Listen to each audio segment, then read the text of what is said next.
Bismillahirrahmanirrahim. Alhamdulillah ya Allah, salatan wa salaman laka ya Habibullah wa ala alika wa sahbika ya khairul bilad. Laka ya Rasulullah wa min imam ta'amin ya Habibullah haqiqatan min adam la yamliku radiyallahu lana wa barakatuh. Alhamdulillah minasyaitonir rajim. Bismillahirrahmanirrahim.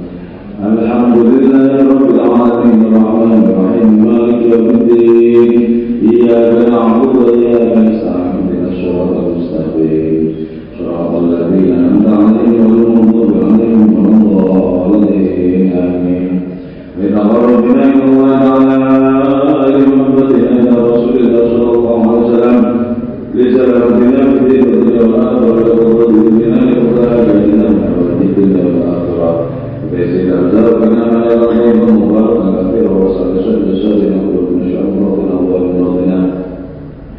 بذنب البلايا والمحن والفتن والأمراض والأسقام ولمنابنا وصالنا لذبتنا وولدنا وذلتنا وجوالنا استقرنا وجميع المسلمين والمسلمات والمؤمنين والمؤمنات الأحياء والأموات وننزل الإسلام والمسلمين بجوده يا الله بشفاعة نبيك يا الله ببركة أولئك يا الله كسر الفاتحة.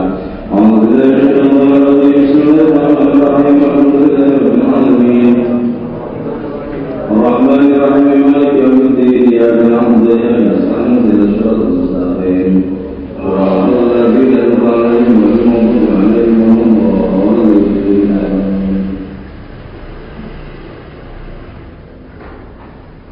Kita masih membahas tentang spiritualitasnya Nabi Isa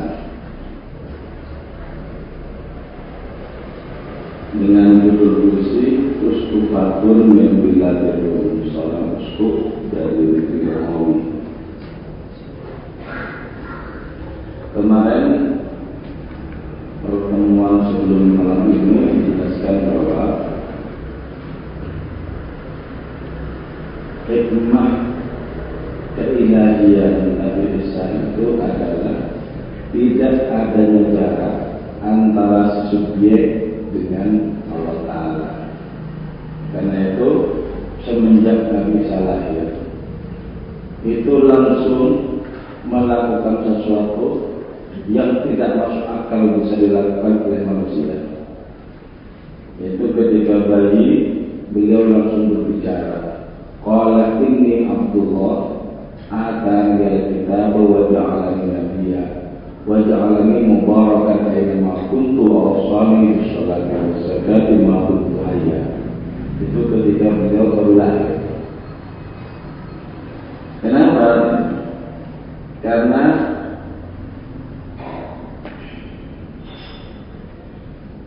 ada 7 lempengan dalam kitab Taurat yang disampaikan oleh Nabi Musa kepada umatnya.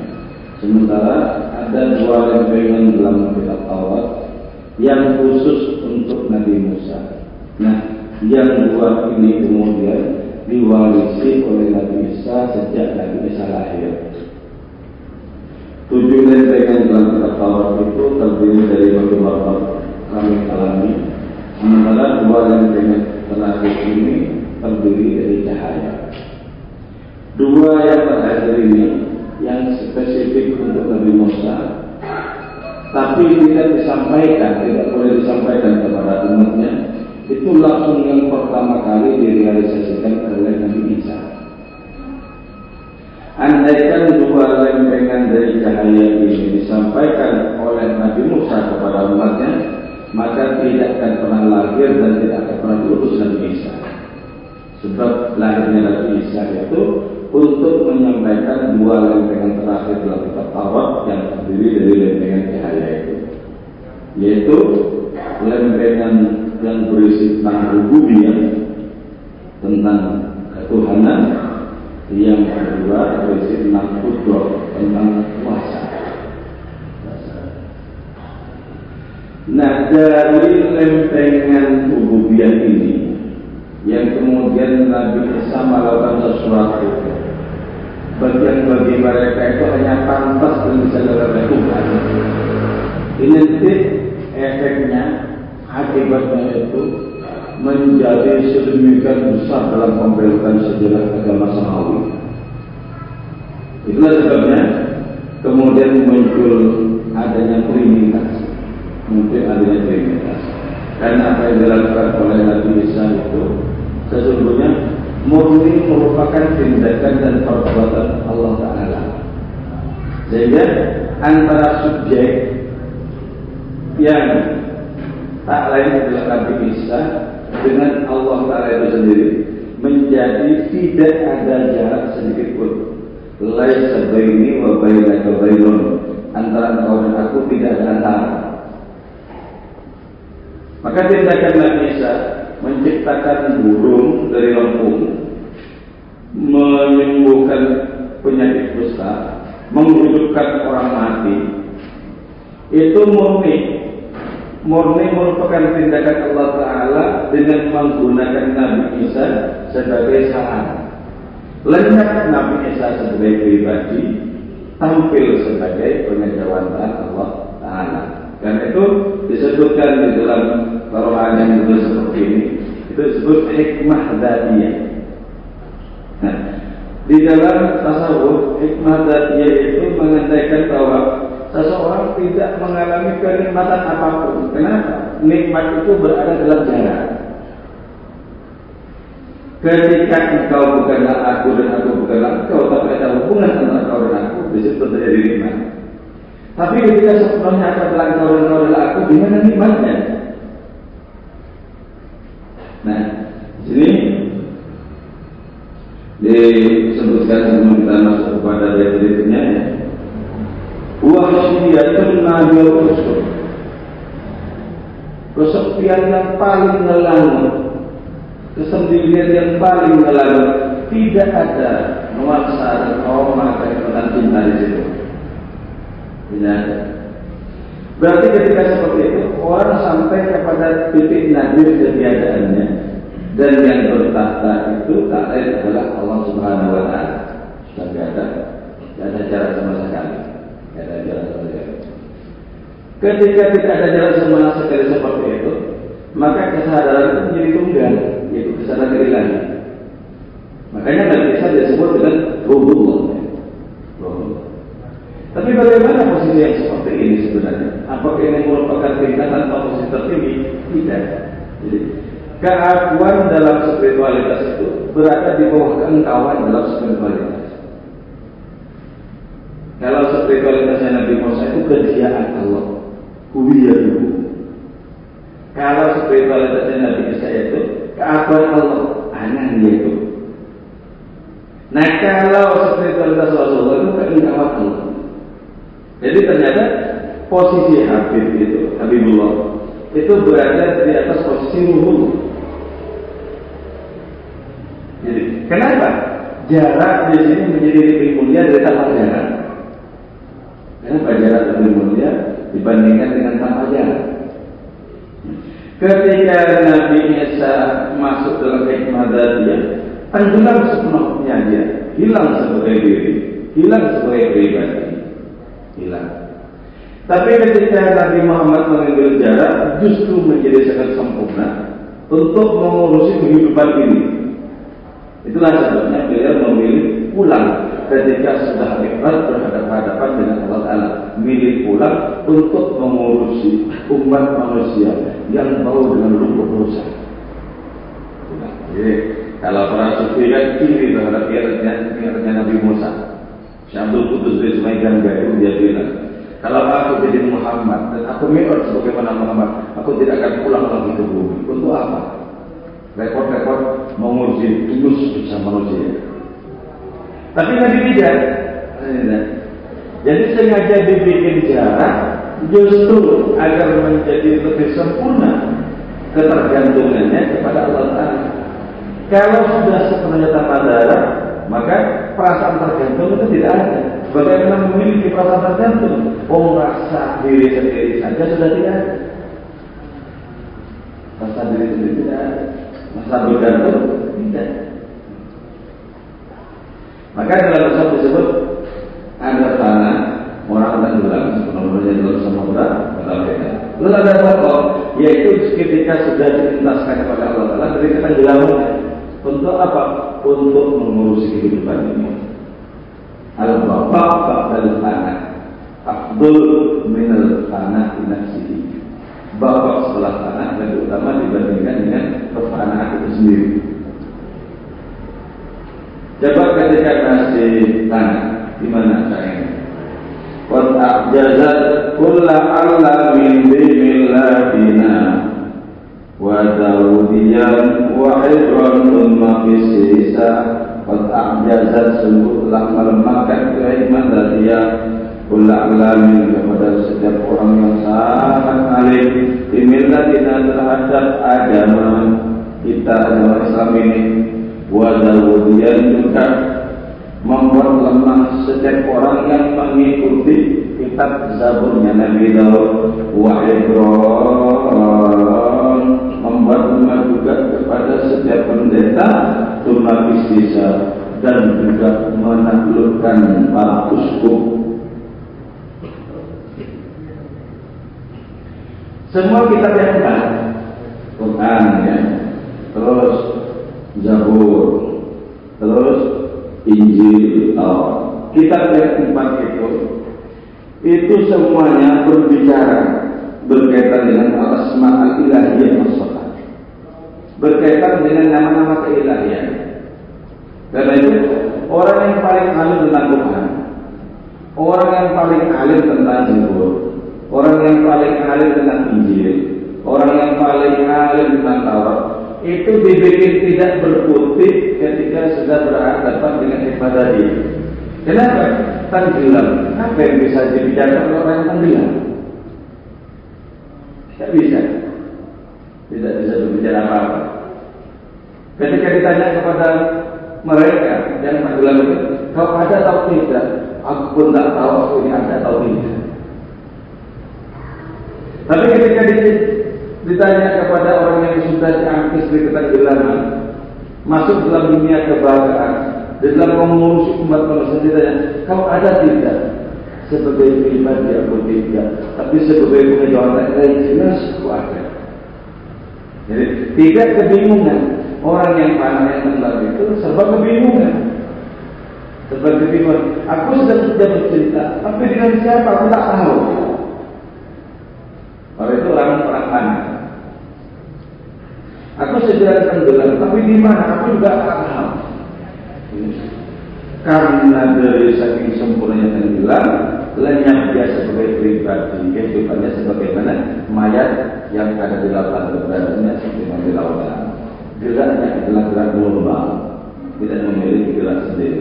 Geraknya adalah gerak ombak, gerak di lautan, tidak memiliki gerak sendiri. Jadi kalau begitu, setiap orang yang jahat, setiap orang yang panas itu tidak sempurna.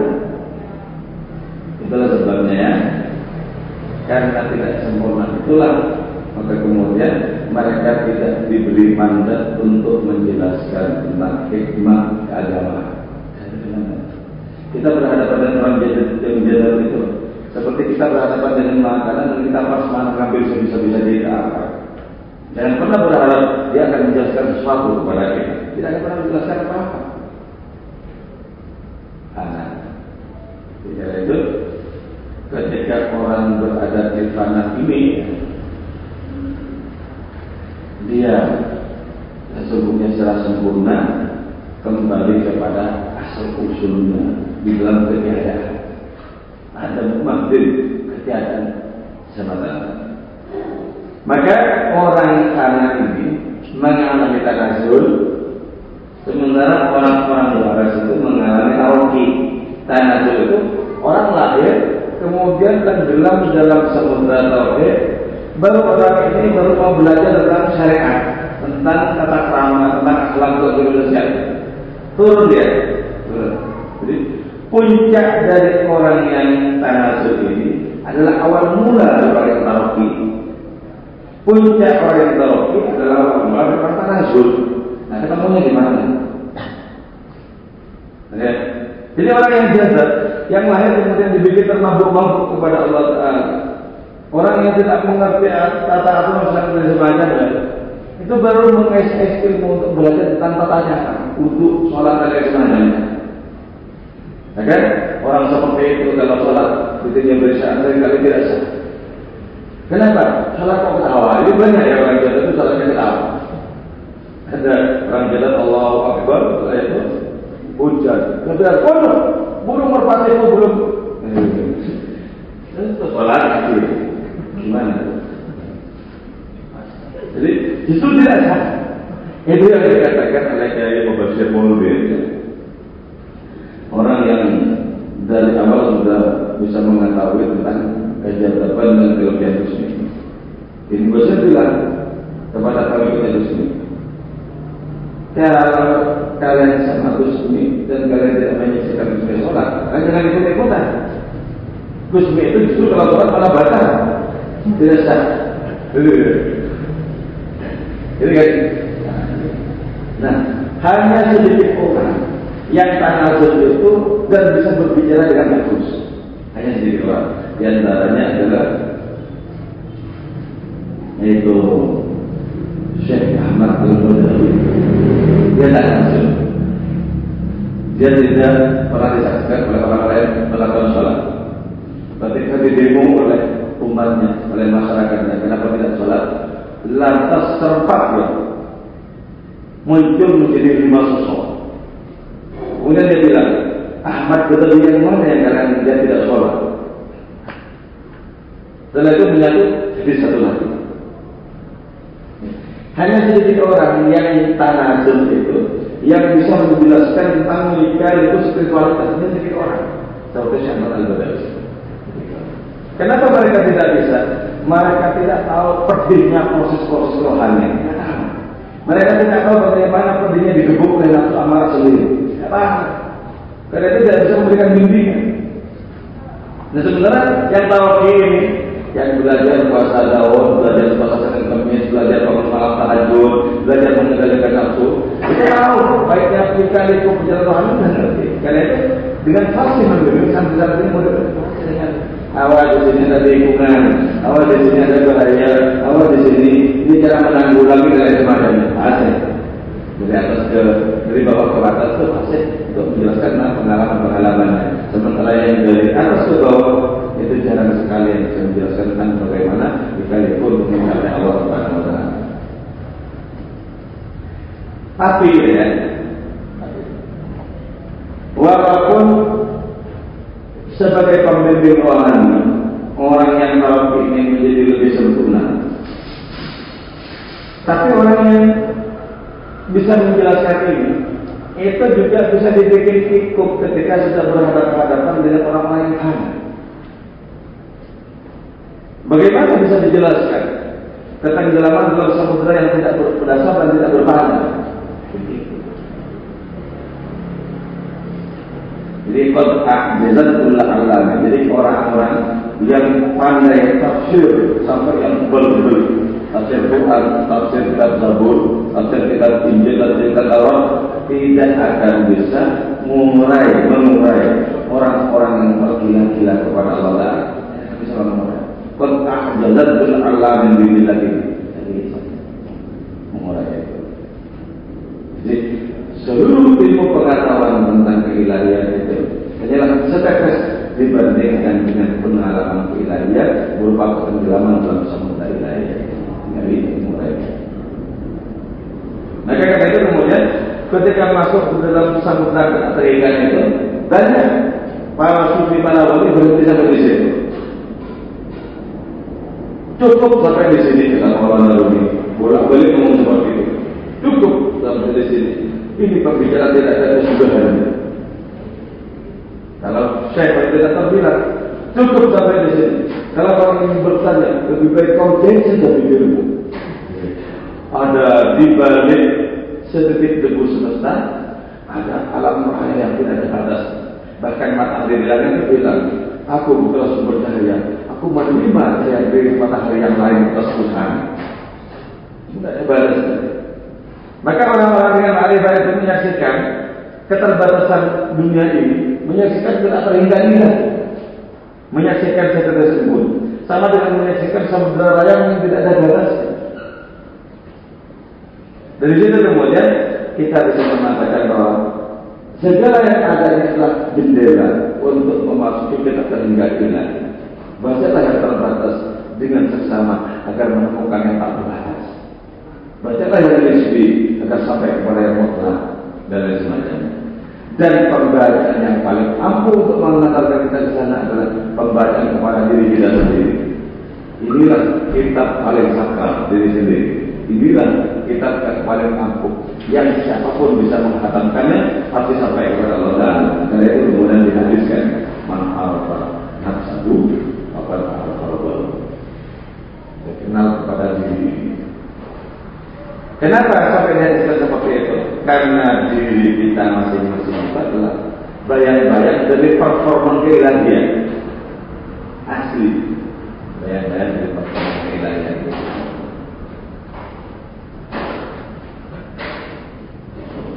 In awma'at aqlul injila tahsabuha abisatan awma'ariqan sama misa in awma'at jika memberikan isyarat wa hikmatnya berlubu mencari itu hikmatnya al-injil kepada injil.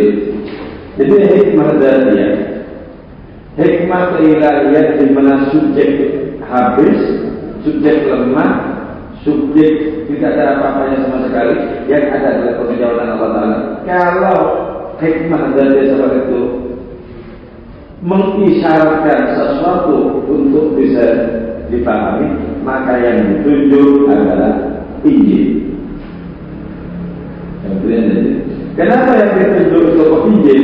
Ketika hikmah ilahiyah dari dia mengisyaratkan sesuatu, karena Injil itu merupakan penjabaran dari hikmah dzatiyahnya Nabi Isa. Itulah sebabnya Injil itu turun kepada Injil. Mana yang lebih luas? Sama dengan istilah Quran turun kepada Quran. Kalau saya bilang karena bulu-bulu Quran, mahalnya Nabi itu Quran. Jadi Nabi itu Quran yang hidup. Kalau Quran yang kita baca, Quran yang dari Allah Ta'ala itu Quran yang berbicara. Mana yang lebih sempurna? Quran yang menerima atau Quran yang diturunkan? Yang lebih sempurna Quran yang menerima. Sebab wadah itu lebih luas dibandingkan dengan kenuburan yang ditampung. Wadahnya segini, maka yang ditampung tidak sampai segini. Kalau karunia yang ditampung melebihi luas, pasti Nabi jadal. Buktinya Nabi tidak jadal, orang. Jadi para wali yang jadal-jadal itu memiliki wadah rohani yang sempit, kecil, kemudian diguyur oleh hujan ilahiyah karena penuh oleh mabuk si wali mabuk. Muncul ungkapannya Syafi'i Bustami, Maha suci aku subhanahu, subhani, subhani, fa'buduni, subhani, fa'buduni, subhanahu. Aku adalah zat yang maha benar. Wadahnya begitu rikik, sempit, diguyur oleh hujan ilahiyah lindung. Nah ini yang membuat Maulana Rumi itu selama 40 hari kepalanya serasa dibuang. Ketika Maulana Rumi ditanyakan sebagai orang yang memiliki pondok pesantren, yang memiliki santri bayinya, sedang berada di atas kuda. Tali kan sudah dipegang oleh satu tabisi. Sebentar. Kau punya waktu berapa menit ngomong sama aku? Dipegang sama satu tabisi. Kau perlu apa? Ini penting. Kau punya waktu berapa menit? Sebentar saja. Oke. Saya cuma mengajukan satu pertanyaan. Mana yang lebih mulia? Nabi Muhammad atau Nabi Islam? Baru saja. Kau sentak Maulana Rumi. Mau bilang lebih mulia Nabi Muhammad tidak pernah bilang subhan. Maksud siapa? Subhanallah pernah bilang begitu. Nabi Muhammad cuma berdoa, Rabbi zidni ilma, Allah tambahkan ilmu kepada aku. Tapi mau bilang Abu Yazid Bustami lebih muda dibanding Nabi Muhammad, Abu Yazid adalah salah satu umat Nabi Muhammad. Kepala Abu seperti bimbo.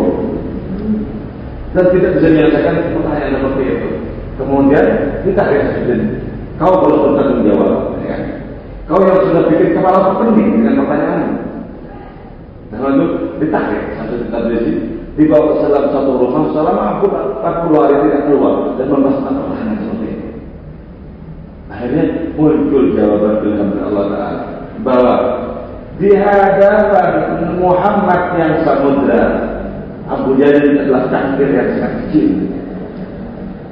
Samudra, walaupun diberi minum tiap hari, tidak penuh-penuh. Sementara kafir yang kecil dengan begitu cepat penuh ketika sudah diguyur oleh hujan. Di situ kalimat jawaban. In kaumat bicara berkata syarat kepada tak perlu makan. Cari pada al-Injil kepada Injil. Tak sanggup berkata. Memandang atau menilai kalau kepada itu hikmat ilahi itu habis setan kepada para patri Nasrani. Artinya apa? Orang-orang yang beriman kepada kitab Samawi, kepada Injil zaman dulu, itu mengira bahwa hikmah dzatiyah itu dikandung di dalam diri para patri. Sebagaimana santri-santri meyakini bahwa kiai-kiai itu berisi Al-Quran dan hadis. Ini referensinya ini. Jadi itu tidak sama persis, tapi itu juga merupakan representasi. Tidak sama persis. Artinya hikmah dzatiyah ilahiyah itu ketika orang tenggelam dan panas dalam Allah Taala itu tidak sama persis dengan para patri, tapi untuk menjadi keterangan tentang ibadat itu kepada para patri Nasrani itu, lalu dikatakan kaum Nasrani. Al-Baharikon atau berada pada para Betrik. Betrik itu adalah Qaidul dan Qaidul, yaitu pemimpin Romawi di kalangan orang Nasrani. Betrik, Syamamisa, dan juga orang-orang yang membantu para pendeta. Nah, di dalam agama apa saja, akan senantiasa ada representasi seperti itu. Dulu di masa Nabi, representasi dari Allah Taala ya Nabi sendiri. Sehingga kalau orang sama menyaksikan Nabi, maka orang akan menemukan Allah Taala pada diri Nabi. Itulah sebabnya kenapa orang berjanji setia kepada Nabi sama dengan berjanji setia kepada Allah. Innal ladzina yubayyi'unaka innama yubayyi'una Allah. Yadullahi fawqa aydihim faman nakatha fa innama yanqutu 'ala nafsihi wa man awfa bima 'ahada 'alaihi Allah fa sayu'tihi ajran 'azima. Orang yang berjanji setia kepada Muhammad sebetulnya berjanji setia kepada Allah. Gitulah. Pada Baiatul Ridwan, tangan Nabi itu diletakkan di atas tangannya orang-orang Ansor. Mereka punya setia. Tangan-tangan sebelah di atas tangan Nabi. Ketika Nabi meletakkan tangannya di atas tangan mereka, Allah Taala berfirman, "Yadullah fawqa aydihim." Tangan Allah di atas tangan mereka.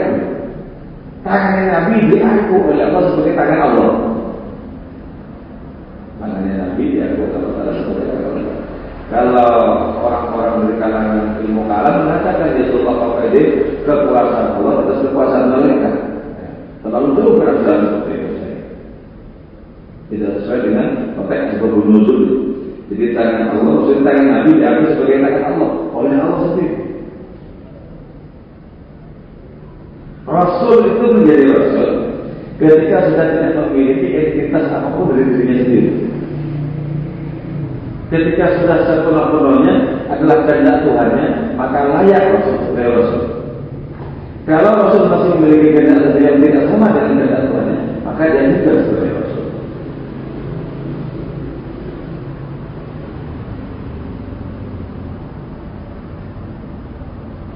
Jadi setiap agama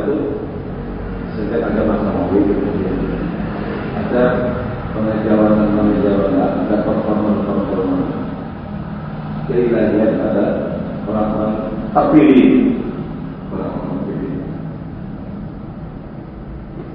Itu Allah tahu ini.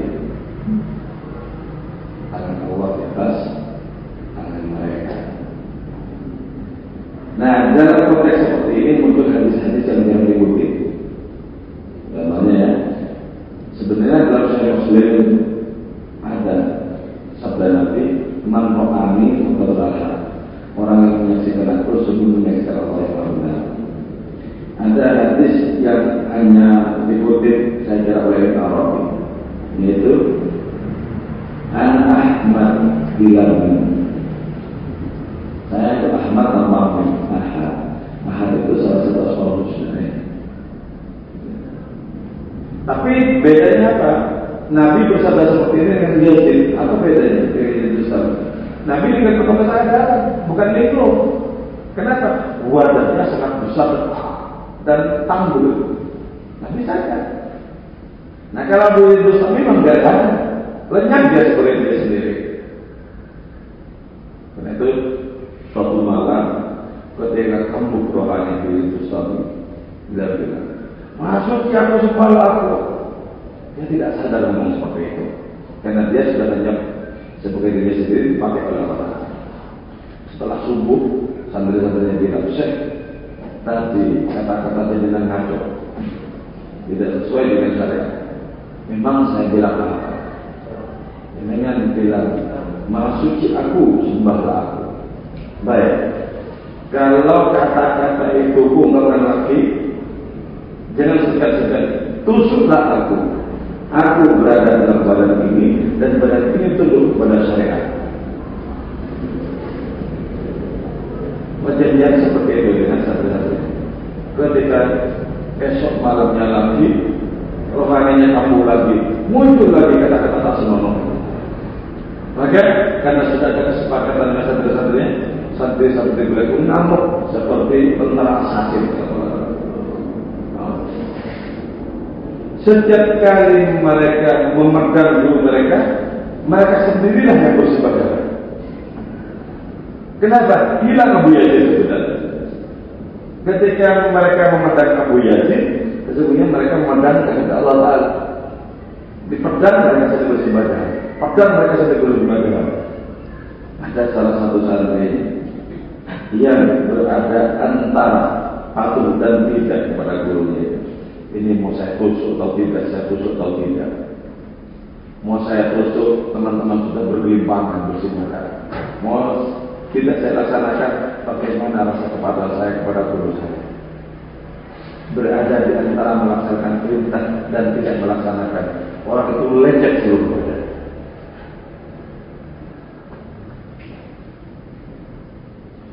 Tapi kalau Nabi kita mengatakan anak Ahmad bila min wa anak Harab bila lain, itu dengan penuh kesadaran dan penuh kesadaran. Itulah kenapa Nabi itu orang yang paling dekat dengan Allah. Tapi kasih sayangnya begitu melimpah kepada seluruh semesta. Sikap sopan santunnya, rendah hatinya, begitu sangat mulia dan tak tertanding oleh siapapun. Bahkan dengan kita jauh lebih rendah hati Nabi. Nabi tidak pernah makan dengan keadaan bersandar. Sandar ke tembok juga boleh haram. Kenapa? Kok haram Nabi? Itu tradisi Nabi Raja. Dan aku adalah hamba para raja. Padahal kita biasa makan. Nabi haram bangkit duluan ketika sedang berbicara dan duduk bersama-sama dengan fakir miskin. Tidak boleh Nabi akan duluan. Sebentar saya ada perlu. Tidak boleh. Harus selesai apa semua keperluan mereka. Kita pasangan rendah hati. Yang itu tidak akan pernah bisa dilakukan oleh pemimpin-pemimpin kita hari ini. Termasuk oleh para kiai yang akan pernah bisa. Nah, maka kita katakan sebentar saja dua, sebentar.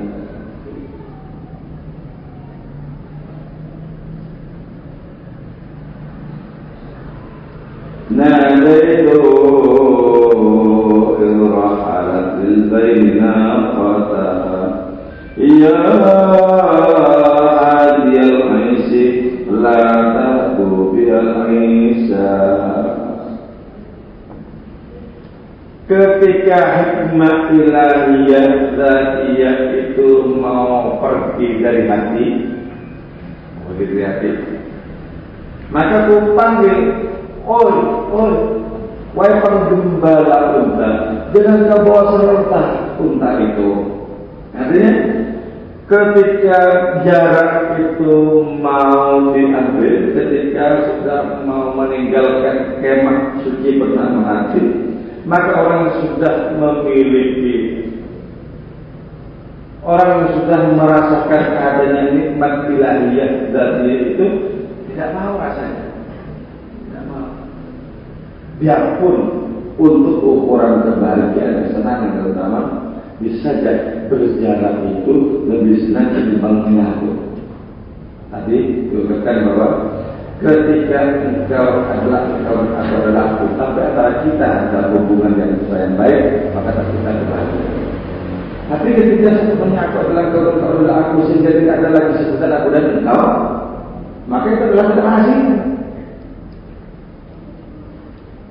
Karena itu coba ya, kita menggunakan pintu masuk puisinya seperti itu dan umum. Dukamu abadimu dosa, dukamu abadi. Apa yang disebut dengan duka ilahi? Dukamu abadi. Betulkah sebenarnya Allah merasakan kebersamaan dengan kita, dengan makhluk-makhluk ciptaannya, atau Allah tetap merasakan sendiri? Dengan adanya kesadaran bahwa toh kalian juga ada, itu persis sesuai dengan kehendakmu. Bukankah engkau adalah aku? Jadi kalau di dalam Fusul Hikam Ibn Arabi, kita ini adalah makhluk, kita ini adalah perbuatan-perbuatan Allah Ta'ala, dan akalnya Allah tidak terpisahkan dari zat Allah Ta'ala. Bagaimana mungkin kalau kita ini akalnya Allah Ta'ala, perbuatan Allah Ta'ala, kok kita merasa berjalan dengan Allah Ta'ala itu sendiri? Di mana sebenarnya konsep? Sesuatu yang sesungguhnya lengket, sesungguhnya menyatu, kenapa kok merasakan jauh? Itu ada konsep. Bukankah kita ini adalah akalnya Allah Ta'ala? Andaikan tak akan akalnya Allah, maka kita tidak akan pernah ada. Sedangkan akal dengan zat itu tidak pernah terpisahkan. Itu terpisah hanya dalam penjelasan dan keterangan. Kenyataan tidak pernah terpisah. Bagaimana mungkin? Mungkin. Jadi termasuk kemahaan Allah itu seperti itu. Kemahaan Allah itu seperti itu. Kita berhijab pada sesuatu yang sesungguhnya tidak ada. Betulkah hijab itu ada? Kalau hijab ada, berarti hijab itu lebih luas dibandingkan dengan Allah. Allah, kalau ada hijab itu hijabnya kan lebih luas. Sehingga kan ada hijab, maka Allah tidak kelihatan. Kalau memang hijab tidak ada, kenapa kok tidak menyaksikan Allah terus menerus? Di mana? Itu dulu saking maha kuasanya Allah Ta'ala, sesuatu yang tidak ada sekalipun bisa menjadi hijab. Bisa menjadi sesuatu yang hijab, sesuatu yang tidak ada padahal. Ya, kita itu senantiasa berdempetan dengan kemahaan Allah Ta'ala. Tapi akhirnya belum tentu kita merasakan berdempetan dengan kemahaan Allah Ta'ala.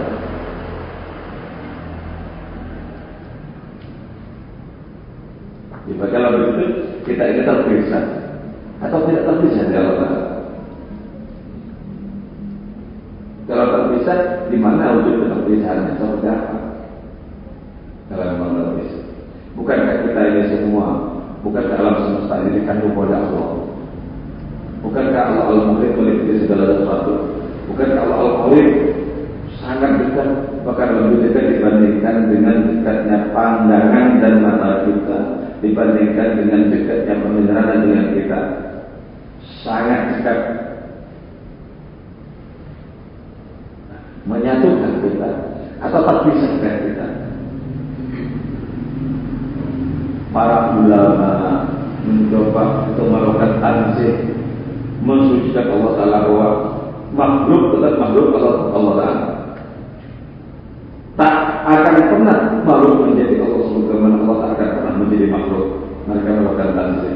Pada saat yang bersama, mereka lupa bahwa sebenarnya Allah pun menggunakan tasbih, menggunakan adanya kejerumuhan.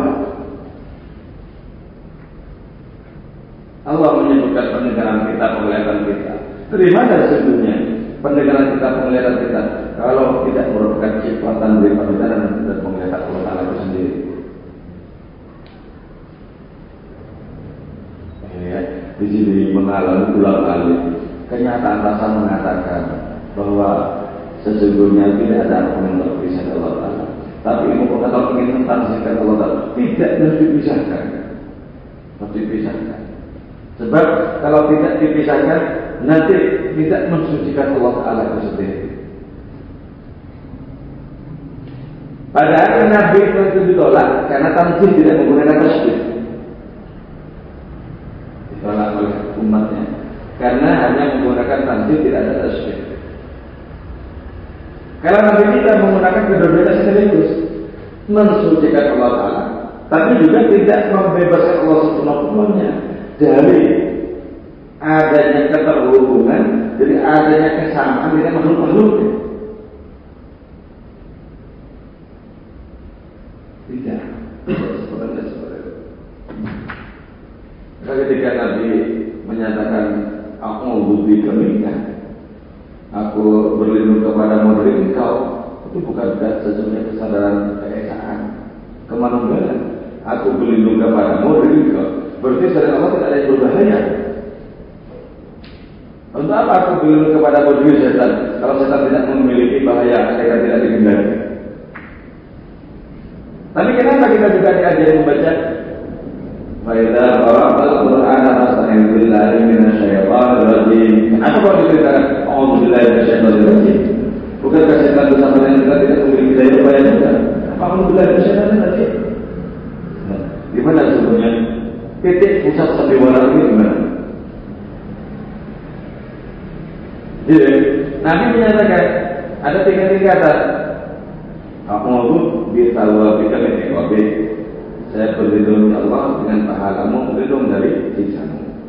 Terus yang kedua, tingkatan lebih tinggi, a'udzu biridhaka min sakhatik. Aku berlindung ya Allah dengan ridhamu dari murkamu. Bukankah ini sudah makin dekat? Bukankah ridho datangnya darimu dan murka darimu pula? Kenapa? Kok berlindung dari sebagian kepada sebagian? Ridhonya Allah, bukan murkanya Allah. Kalau yang pertama masih sangat berjarak, aku berlindung dengan pahalamu dari sikap, itu berjaya, pahala sikap, itu berjaya, dua-duanya sebagai efek. Tapi ketika aku berlindung dengan ridhomu dari murkamu, bukankah ridho dan murka sebenarnya Allah? Nabi semakin mempertegas lagi adanya keesaan tunggal. Aku berlindung kepadamu dari engkau. Maka di sini kemudian kita mengenal Allah sumber dari segala kenikmatan. Allah pula sumber dari segala prahara semesta. Tapi orang bilang itu nggak tasbih. Diam-diam orang seperti Syekh Wajah Abdul Ansari kemudian bilang, ya ilahi, kau perintahkan aku untuk memusuhi setan, untuk melawan setan, untuk mengalahkan setan, untuk jauh dari godaan setan. Sekarang aku bertanya kepadamu, siapakah yang selalu memberi makan kepada setan, ya ilahi? Bukankah kekuatannya itu dari kekuatan Allah? Bukankah kau yang setiap hari memberikan gandum kepada setan-setan, dia terpeksis untuk menggoda kita? Ya, kalau awal dan akhir adalah satu, kenapa kita harus pusing kepala dalam berbulu?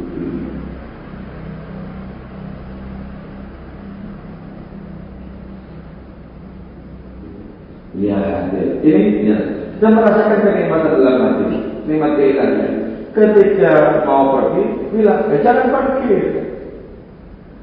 Bukankah semestinya sama? Datang dan pergi bagi orang-orang yang sudah mengilahi.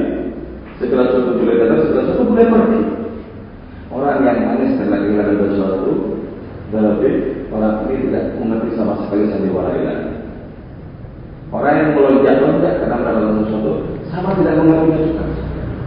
Padahal bagi orang yang mengarifat, datang dan pergi itu sama saja. Untuk apa kau tangis? Abdul Qadir Jailani itu punya anak 27 ya. 27.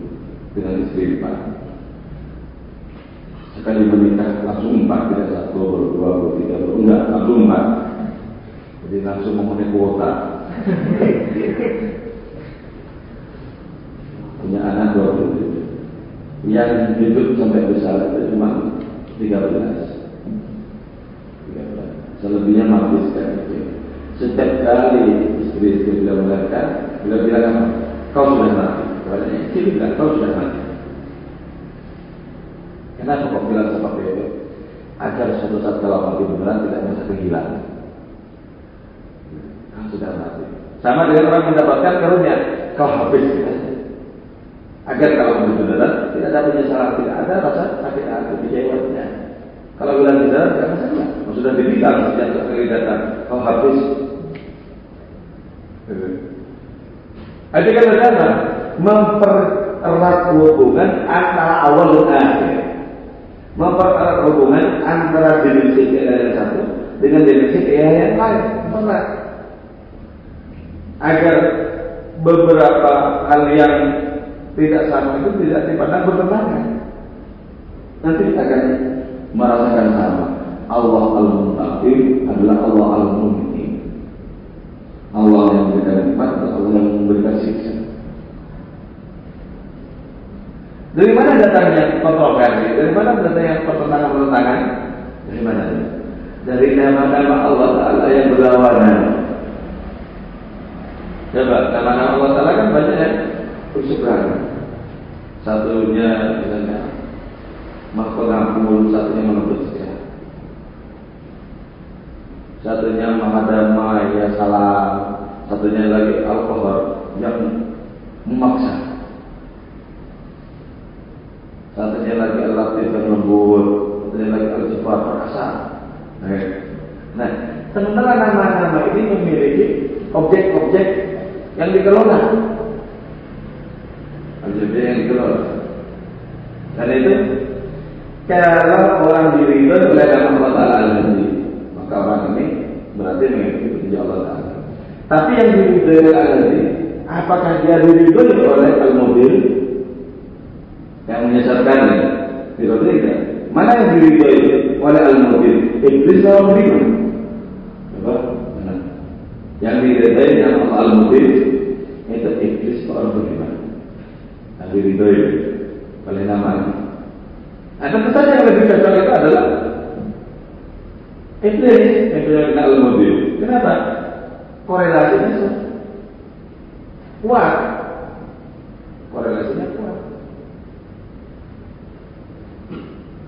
Sementara korelasi antara orang-orang beriman dengan nama Allah Ta'ala Al-Mudir sangat kuat juga.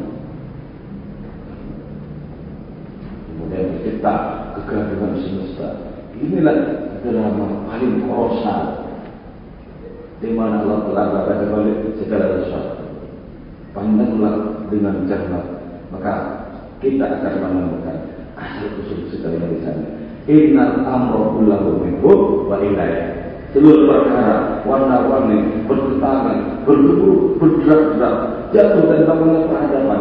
Ilmu pengetahuan yang sampai di mana-mana. Kebodohan, kemiskinan, malapetaka, kerusakan hutan, asap dan sebagainya. Di manakah asal usul?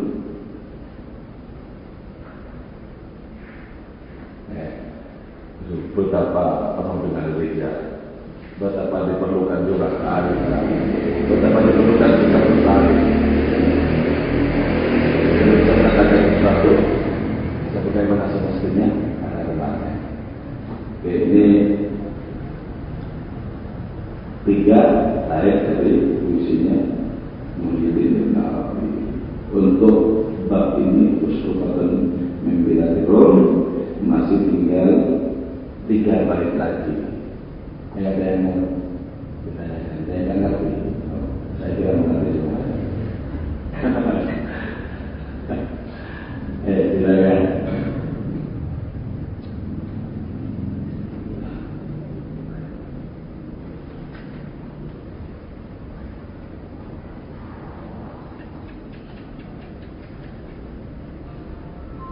Orang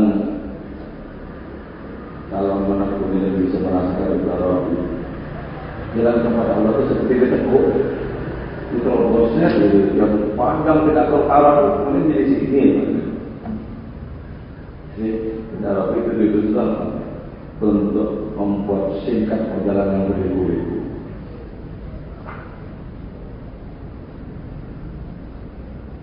Silakan.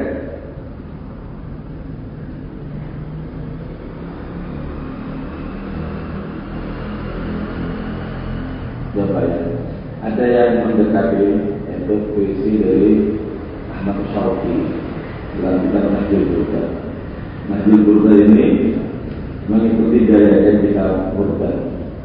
Kalau kitab Burda yang Busiri terdiri dari 160 bait yang kita tadi terbangnya itu. Kalau ini terdiri dari 190 bait, 30 bait lebih dibandingkan dengan Burda yang Busiri. Ada bait yang saya sangat senang sekali, yaitu Sa'dun wa nasun wa mulkun anta malikuhu tudhilu minni amin fi wa minni amin. Keberuntungan, terus malapetaka, kekuasaan, semua adalah milikmu ya Allah. Kau pedulikan semua itu kepada siapa yang kau kehendaki. Kadang kau bilang malapetaka, kadang kau keluar dari mata demi kenikmatan. Di sebelah sini kalau dari sebelah sana malapetaka. Jadi apa saja yang ada berkaitan dengan keberuntungan, dengan hari nafas, dengan malapetaka, berkaitan dengan kekuasaan yang sekarang dipegang oleh raja-raja, presiden dan para penguasa itu, sesungguhnya ada di tangan Allah. Maka keanekaragaman dan pertentangan itu bisa menyatu di situ. Kadang kita menemukannya di sini, kemudian pindah ke sana, pindah ke sini, pindah ke sana. Keberuntungan itu berpikirkan sebagaimana juga malapetaka, apa juga begitu. Salah satu visinya lagi begitu. Datang ke Roma wa atena Roma awata. Kulul yawabiti fi Baghdad wa Tuhu. Tinggalkanlah Athena dan Roma dan segala kemegahan yang kami oleh kedua. Sekarang emas permata dan berlian itu tersimpan di kota Baghdad. Tapi Baghdad sekarang hancur. Ketika Ahmad Syauqi sudah sekian lama pergi, Baghdad pun juga hilang dari kejayaannya. Betul-betul begitu.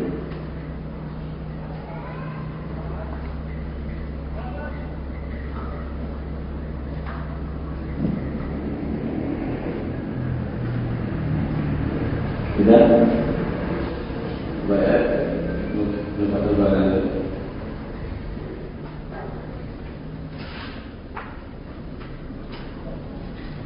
Ya Allah biha, Ya Allah biha,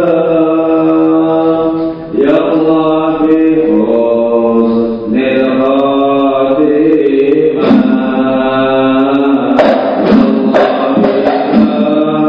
Ya Allah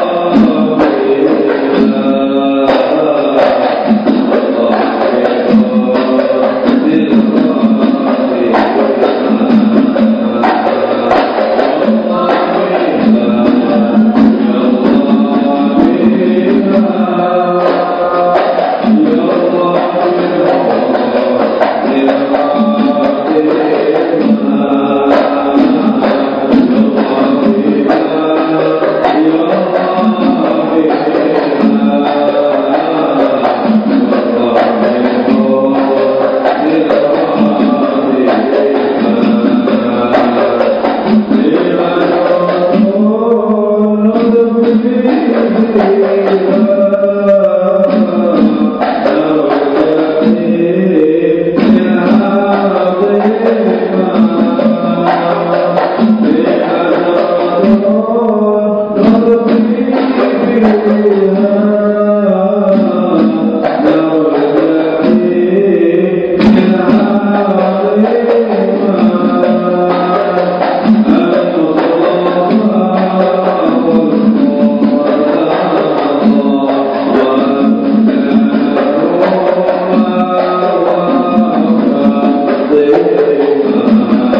Amin.